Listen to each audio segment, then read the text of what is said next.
And we're live. Welcome to MMA Capital. I'm going to be your host, Ben. This is going to be my first video I'm uploading to YouTube. This is going to be half YouTube video, half podcast. Going to see where it goes.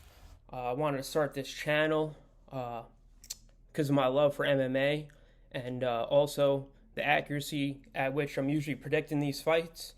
One of the reasons I want to start this channel is, when you go 4 or 5 weeks, 4 or 5 cards, with 5 to 6 fights on the main card and predicted them with 100% accuracy, I think it's a good reason to share my thoughts on mixed martial arts and break down some fights and give some predictions. I've been right on some pretty big upsets this year. Obviously, the UFC started back up in March, and I want to say from March to March, year over year, probably predicted 90 to 95% of the fights on the main card. Along with some big upsets, including title fights. So thought I'd start up this channel, break down some fights, give some predictions, and just talk about some news. There's a lot of media out there, but one thing I notice in particular, a lot of big analysts, they get fights wrong all the time, especially title fights, usually going with, big stars over probably who's the better mixed martial artist, and I see that all the time. So thought I'd get some of my ideas out there. I'm going to try to keep these videos pretty clear, pretty concise, maybe 15 to 20 minutes in length, unless there's some exceptions. And yeah, let's kick things off. The first thing I'm going to do is going to be breaking down April 10th's fight card. It was supposed to be Darren Till versus Marvin Vettori. Now it looks like it's going to be Marvin Vittori versus Kevin Holland.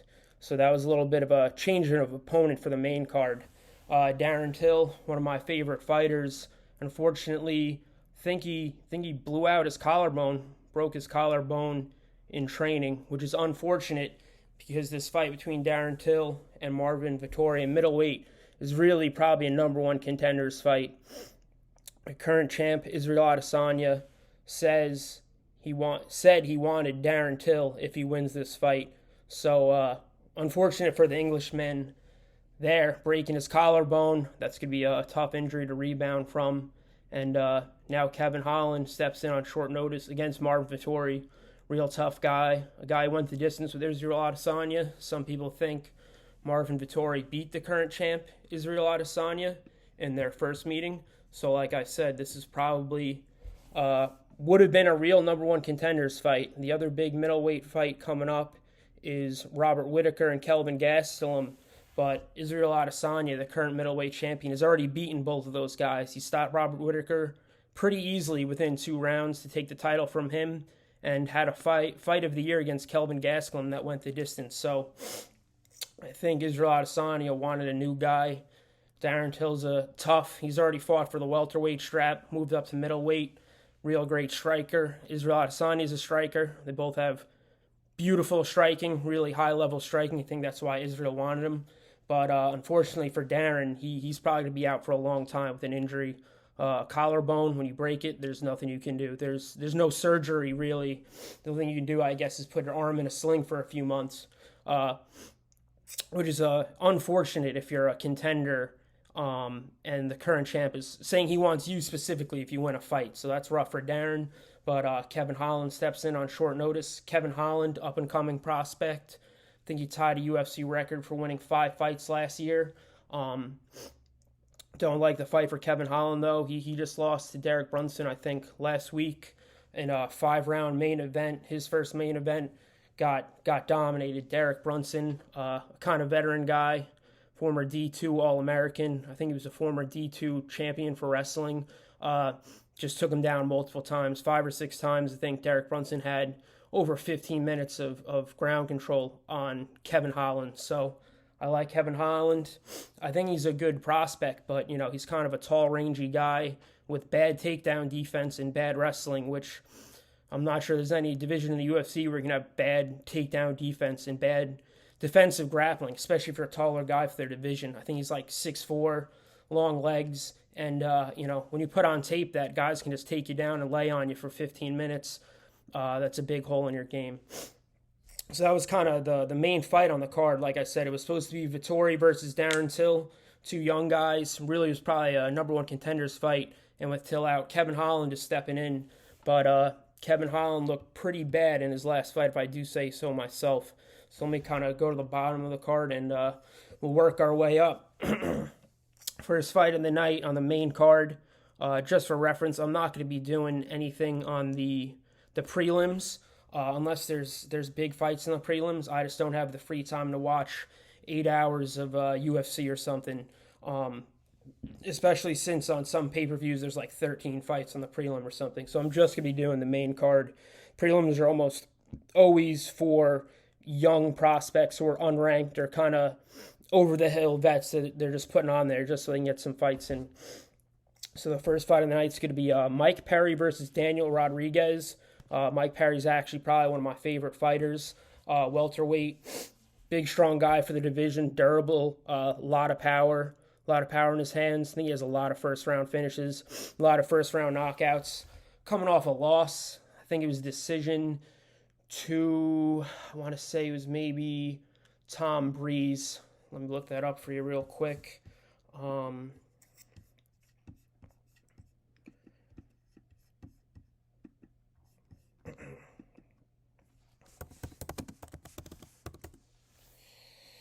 Sorry, I just want to be sure.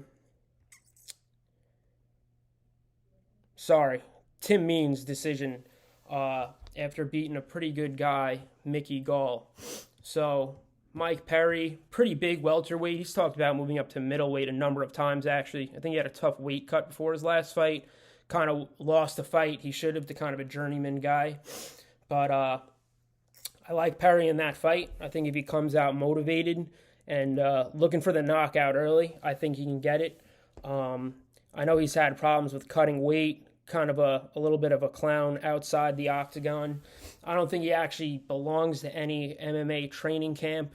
I know he's fought twice with no actual coaches, so I'm not sure what his situation is this time. I think he's kept out of the media a little bit, and I think if he comes in motivated and he comes in good shape, I think he's going to get that early knockout because there's not many guys at welterweight who have as much power as him, especially early in the fight. In those first 2 minutes, you really got to watch out when you're fighting Mike Perry. So I like Mike Perry by first-round KO in that fight.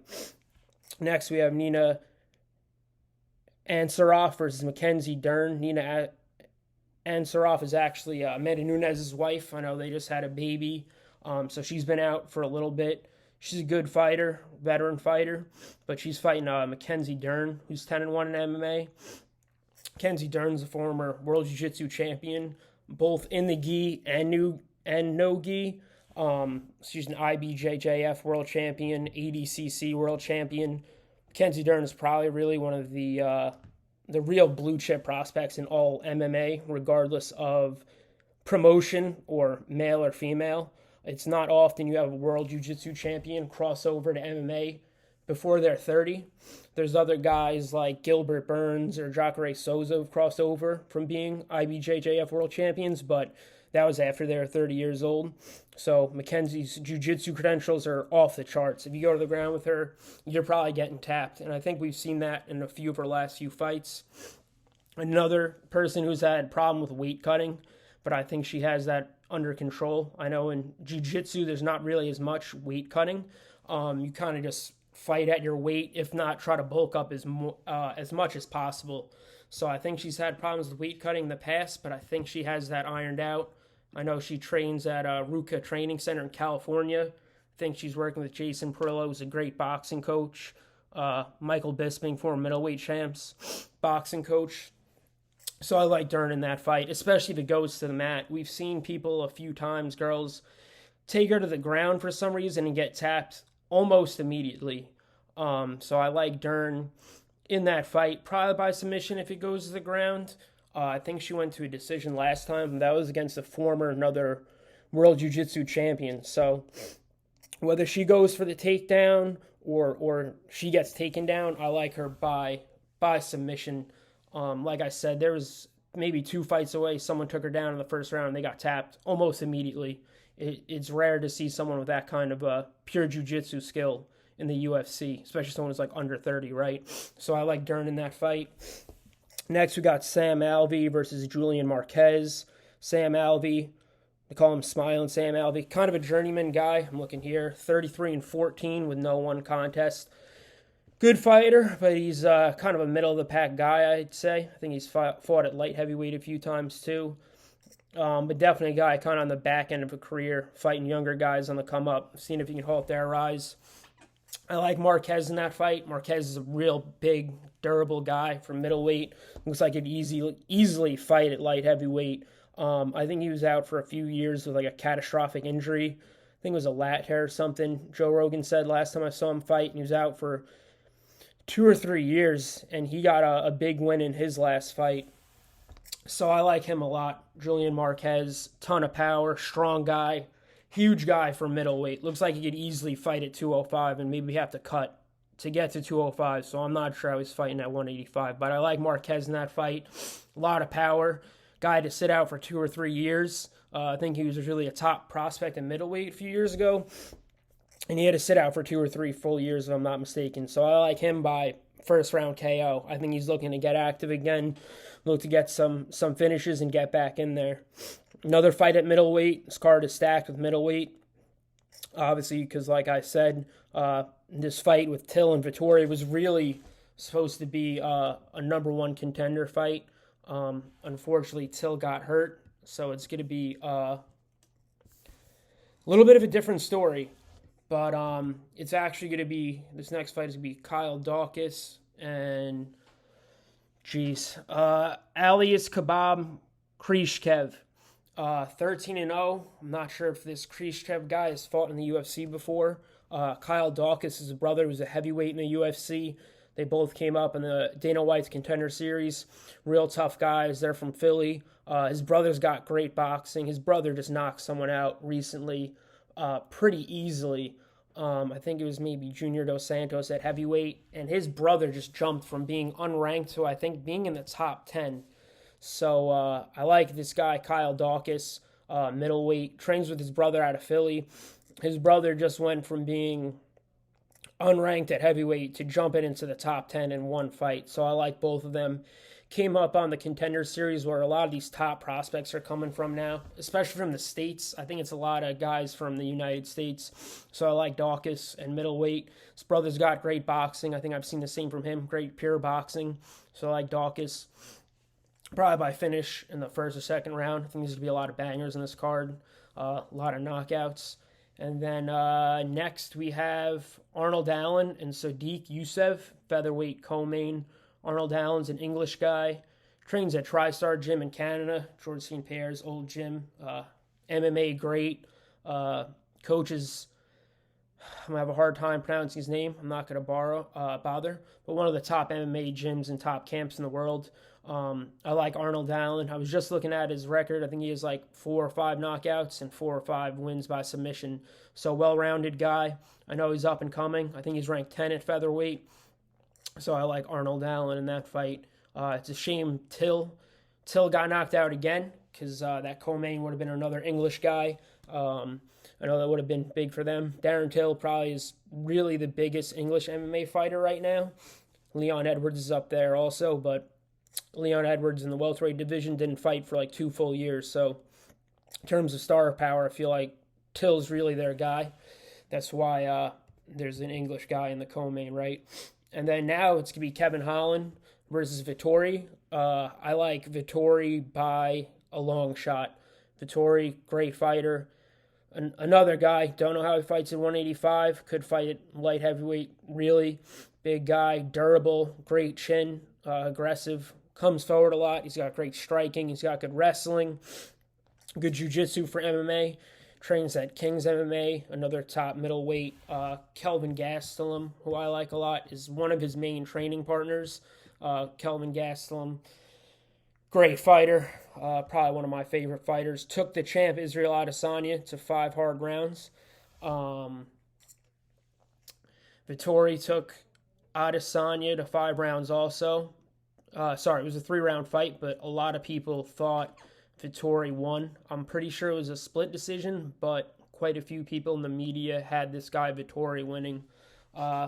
Kevin Holland was, is I guess a rising prospect, but he just lost a big fight against Derek Brunson Derek Brunson's kind of been the journeyman, kind of the stepping stone, if you will, for contenders, the gatekeeper. I think the two most recent middleweight champions beat this guy, Brunson. Robert Whittaker and Israel Adesanya both beat him on their come up and then became champs. So he's kind of that journeyman guy to stop the hype. And he stopped the hype on Kevin Holland. Kevin Holland won 5 fights last year, but in my opinion, it was kind of, again, scrubs, right? A lot of it was early prelims, unranked guys. I think one of the guys Holland beat was some Taekwondo guy with almost no pro experience. I remember Holland took him down, and the guy hurt his neck or something, and then the fight ended. So not great competition for Kevin Holland. Did have a big knockout against Jacare Souza, but again, that's against a guy who's on his way out. So not a ton of strength of competition for this guy, Holland. Had a pretty bad loss to Derek Brunson, who took him down 4 or 5 times, had over 15 minutes of ground control, which, you know, if you're in the UFC, if you're supposed to be a contender, you can't be letting someone get 15 minutes of ground control on you, especially since Brunson was essentially taking him down and laying on him. I know Dana White was furious with the fight, said this guy, Kevin Holland, possibly had a mental breakdown. I think that was a little harsh, but you can't be a real contender in the UFC and have bad defensive wrestling and just get taken down and get laid on for 15 minutes. I mean, that's the length of a 3-round professional fight, right? So, bad outing for Holland. I respect him for taking this fight on short notice and jumping back in, but man, you just lost after a 5-win streak, and you could lose again twice in like a 3-week span, right? You've seen good fighters in the UFC get cut after 3 or 4 losses, right? And you're about to have 2.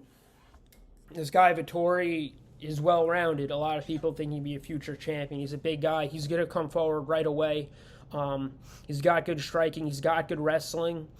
And especially if he knows he has tape on this guy Holland having awful takedown defense, awful defensive grappling. I mean, he's going to look for the takedown early. Holland's got really good striking. He's great on the feet. But Vittori, if he's smart, just take him down, make him grapple. He showed some of the worst defensive grappling I've seen, especially someone in a main event. You would think at least would be drilling some takedown defense, some basic jiu-jitsu, like shrimp, go to a hip, push off the guy, try to get up. And it looked like Holland had none of that. So I like Vittori. One of my friends who follows MMA a lot, shout out to Nico, thinks Marvin Vettori is going to be a future champion, and I'm up there. He's got all the tools you would want. He's big, he's strong, he's durable, he's got a good chin. He's going to come forward. He bullies guys. He's got good wrestling. He's got good jiu-jitsu.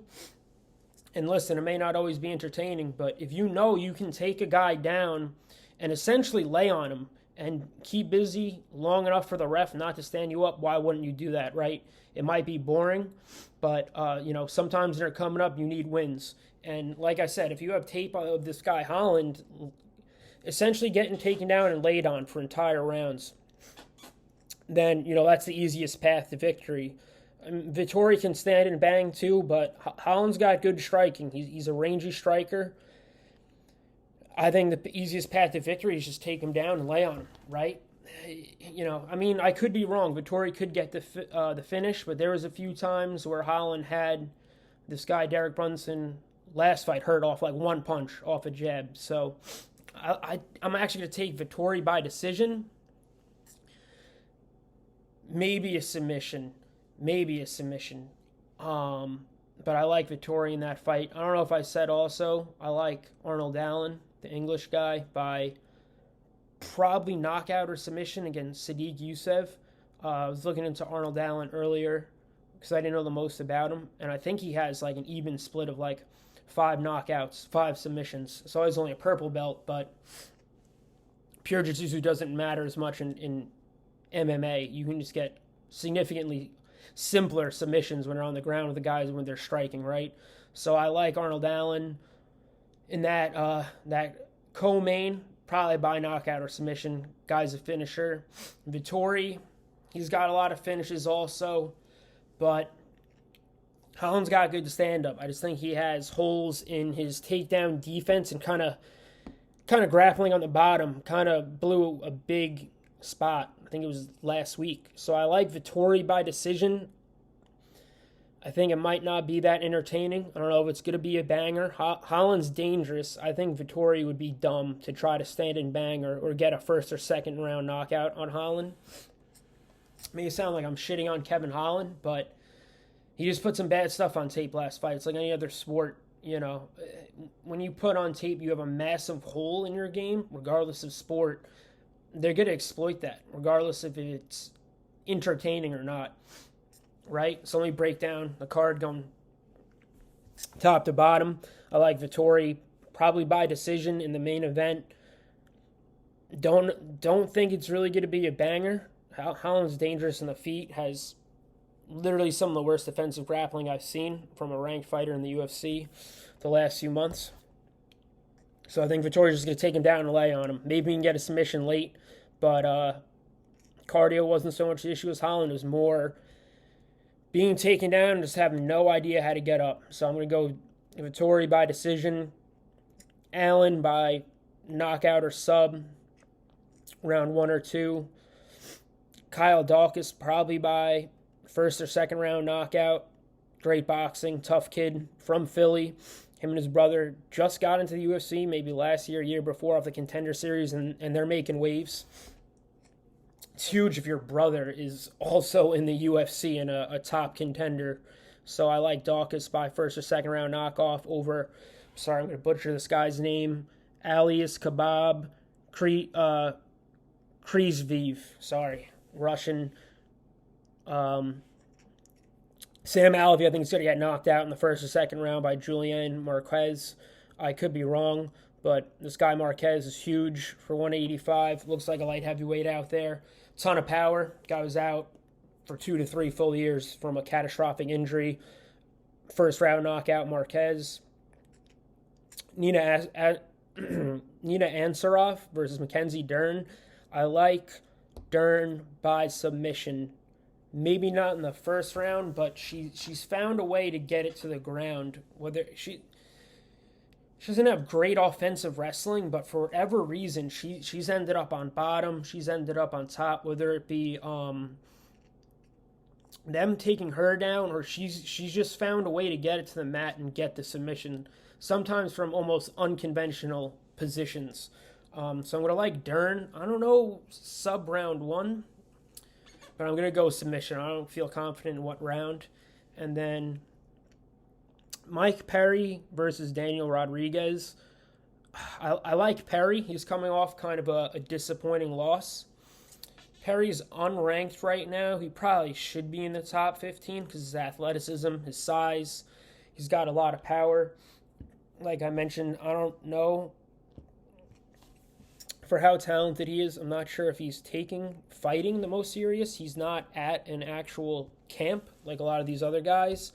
And he went out there and fought with no coaches twice. He won against Mickey Gall, who's an okay fighter.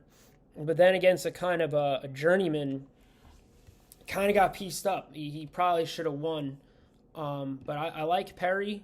I think if he comes in shape and motivated, I think Perry's going to get the knockout. He's talked about moving up to middleweight. He's had some problem with cutting weight, but he's a good raw athlete. He's probably one of the better athletes at welterweight. And I like his power. I think he's going to be motivated. It's tough when you're kind of building, getting into those rankings, then you have a shitty loss, right? So I like Perry. So Perry, knockout. Dern, submission. Marquez, knockout. Dawkins, knockout. Arnold Allen, sub or knockout. And then Vittori, decision. I don't think there's going to be a ton of decisions in these fights except for the main fight with Vittori Holland. Holland is coming off a loss like last week where he essentially got taken down and laid on for a full 5-minute fight. So I think Vittori is going to do the same thing, because if you can do that and mitigate taking any kind of damage, why not? So that's going to wrap up for Vittori and Holland. It was supposed to be Till. Respect for Holland for stepping up again in 2 weeks. Gotta love a guy fighting a lot, but he's going against a guy who has some offensive grappling, right? So that wraps up that fight. Going forward, next video, I'm going to be breaking down what I predicted. Let's hope, knock on wood, I don't start making videos and then all my predictions are wrong. But so far over the last year or so, they've been pretty right. So next week, I'll break down my predictions and then predict next week. Next week, we have another middleweight big fight. I think the headline's going to be Gastelum, Whitaker. Let's hope neither of those guys gets injured. They're lining up all these middleweight fights for Israel Adesanya, right? Dominant middleweight champion. Tried unsuccessfully to go up light heavyweight, but Adesanya's a big star. He sells. So I think they want to kind of line up these middleweight contenders and get some fights in. Because I would like to see Adesanya maybe defend his belt 3 or 4 times a year. Because he's that good, he's that entertaining, and he sells fights. Before I wrap this up, we got big news. I think it was yesterday, UFC 262, which is down the line. We're getting Leon Edwards and Nate Diaz. That's going to be May 15th in Houston, the Toyota Center, with fans in attendance. I think it sold out almost instantly. So that's huge, going to have fans in attendance for the first time. I think that's a great fight at welterweight. Leon Edwards is probably one of, if not the most underrated and least known fighters in terms of skill because of COVID and basically a whole lot of shit happening. He had to sit out a full year. I think he was supposed to fight Tyron Woodley, a former champion, last year in England in his hometown of Birmingham, and then COVID hit. Then he was supposed to fight Khamzat Chimaev, who's a big contender, who fights at both welterweight and middleweight. Fight fell out literally 4 times. And then this guy, Leon Edwards, finally gets a fight against Bilal Muhammad, an up-and-coming guy.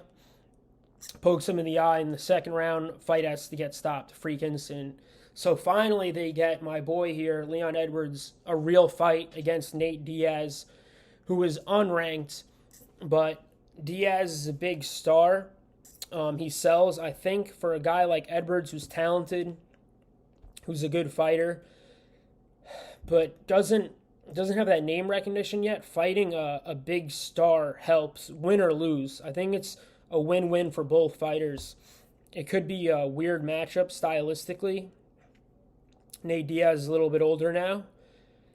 He hasn't fought in a while, but he brings that star potential. So win or lose, it's good for both guys. For Nate, he gets back in there against Leon Edwards, who I think's number 3 at welterweight. For Edwards, he finally gets some name recognition against one of, if not the biggest stars, depending on who you ask. So that's a great fight.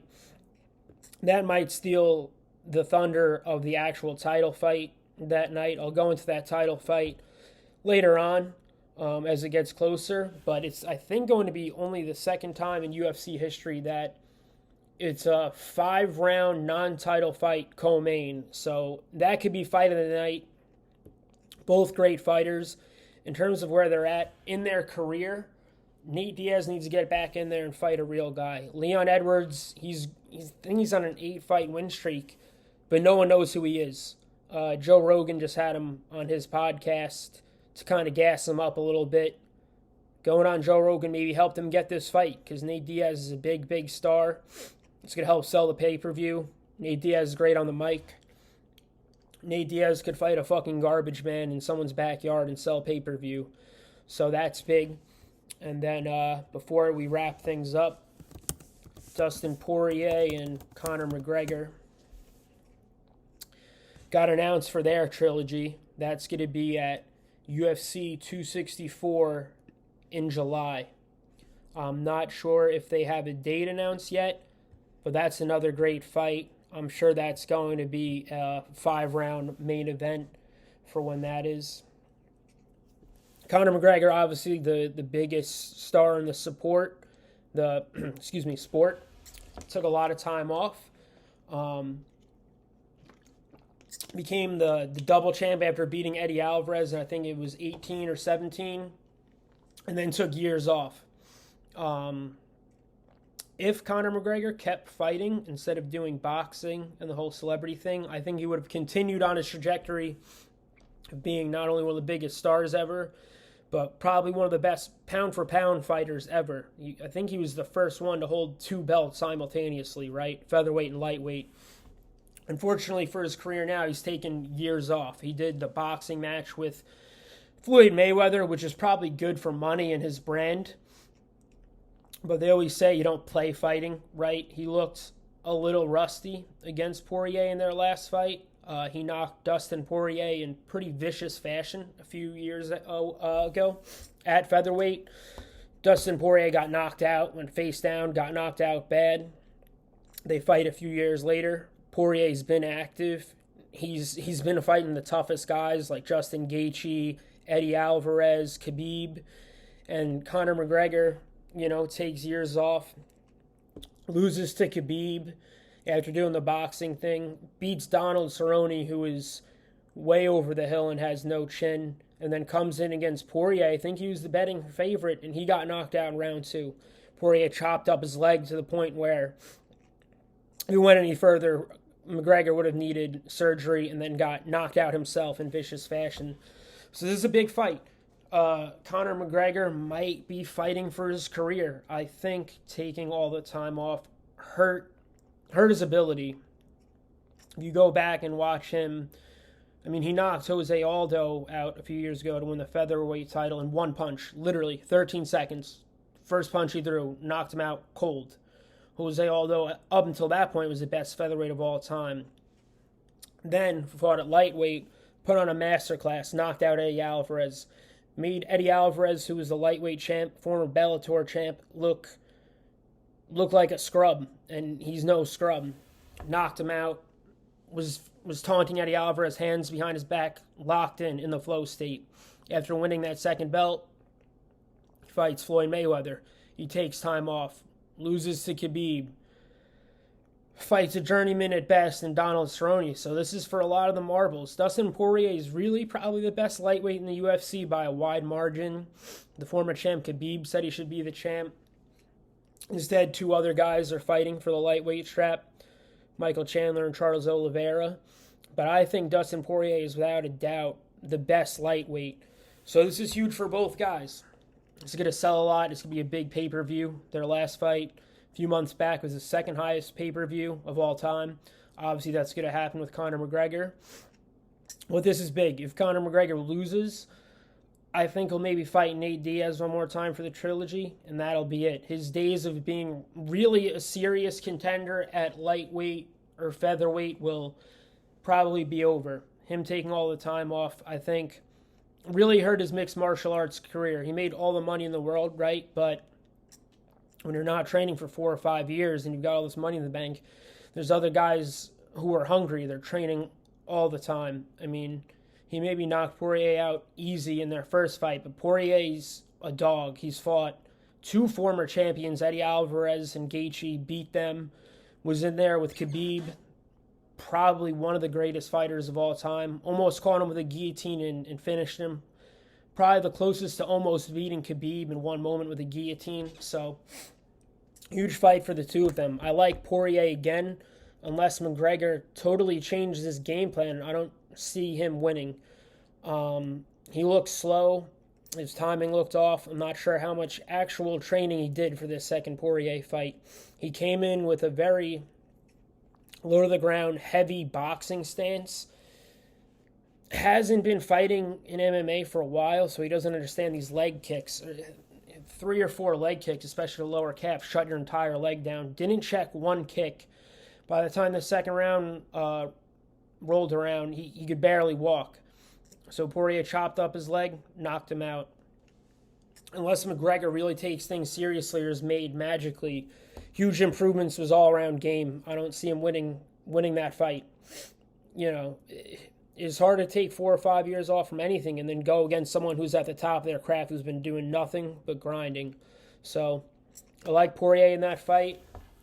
That Edwards-Diaz fight, I'm sure that's going to be hard to predict. Leon Edwards versus Nate Diaz on that upcoming card. But we'll see. Leon Edwards, Nate Diaz is going to be a weird fight stylistically. I think it could go either way. But in terms of business, I think it's smart business by Dana White and the UFC. Getting a big star like Nate Diaz back in there against a top 3 guy in Leon Edwards. Listen, if Nate Diaz loses, doesn't matter. He'll probably get a huge purse. Nate Diaz might get paid more than the 2 guys fighting for the lightweight strap on that card. And for Leon Edwards, a guy who's as good as it gets in the UFC, he's finally getting a big name. So win or lose, win-win for both of them. I think the winner of that welterweight fight might get a title shot. Leon Edwards narrowly lost to Usman in a decision. Kamaru Usman, the current welterweight champ, my number 1 fighter, one of my favorite fighters. And for Nate Diaz, he's currently unranked at welterweight, but if he beats the top 3 guy, then you could put Nate Diaz in the top 5 and potentially have him fight for the title next, which it may not be the best thing to do from like a ranking standpoint or a martial arts standpoint, but if you have a guy who's a big star, who's kind of at the end of his career, who you know is going to sell pay-per-view, who you know is going to get eyeballs on it, why not have him come in, jump the line essentially, beat a top 3 guy, and then have him fight for the title, right? I mean, they're doing that now anyway, with Kamaru Usman's fighting Jorge Masvidal, who he already dominated once, but right now at the welterweight division, they're trying to sell fights, right? There's some good fighters in the top 5, top 6, but a lot of them aren't going to sell as much as someone like Jorge Masvidal, or especially Nate Diaz. Nate Diaz has a lot of fans. I mean, he only fights once every few years, so people turn in. So that Edwards-Diaz fight is great. Poirier-McGregor, great fight. The reason I want to talk about those two is those were just announced this week, and I think those are going to have a lot of eyeballs and sell a lot of pay-per-views. That Diaz-Leon Edwards fight is going to be only the 2nd time in UFC history. It's a 5-round non-title fight co-main, so I think that's going to steal a lot of the thunder when that comes up. And yeah, that's pretty much it. This is a little longer than I expected, but like I said, this is my first foray into content creation. I'm not sure if this is going to be a YouTube channel or some sort of podcast, but I have a lot of free time right now. I love mixed martial arts. I participated in it myself. My picks have been very accurate over the last few years. That's one of the last few year. This last year. And, my picks going in just in my head have been so damn accurate that I figured I'd jump in and create some content. I follow it religiously. I think I have good takes. There are a lot of great, mixed martial arts podcasts or guys they have on ESPN. But when you see some of these guys who are getting paid big money from these podcasts or corporations and they're getting, 9 out of 10 title fights wrong or high-profile fights wrong, you're like, shit, man, I can maybe do it better. It's like when your favorite hometown sports team sucks every year and you're like, damn, they could take a college kid who's good at Matt and jump in and fucking turn this team around in 2 years, right?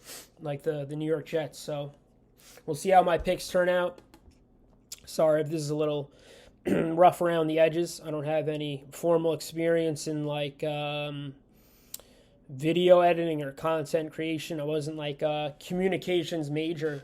So, at this length with the first one, this might turn more into a video podcast, or I might start putting these up on Spotify or something. But yeah, we'll see how my picks are. I think I'm going to do well on this first card. Vittori, Holland. And I want to talk about Edwards and Diaz and Poirier and McGregor, because those are 2 huge fights in terms of in viewership and interest. There will be a lot of talking back and forth of those 2 fights coming up. Neither of those fights is technically a title fight, and those 2 fights are going to steal a lot of the thunder of the next few title fights. So yeah, Hope you liked the video. It was a little bit longer than I thought it was going to be. Sorry if it's a little rough around the edges, but if you like the video, if you like the content, leave a like, leave some comments down below, and this will hopefully become an ongoing thing every week. I'm going to try to predict the fights, break down my predictions, talk about some news, and see what happens from there. Like I said, if you like the content, leave a like, leave a comment. See you guys next time.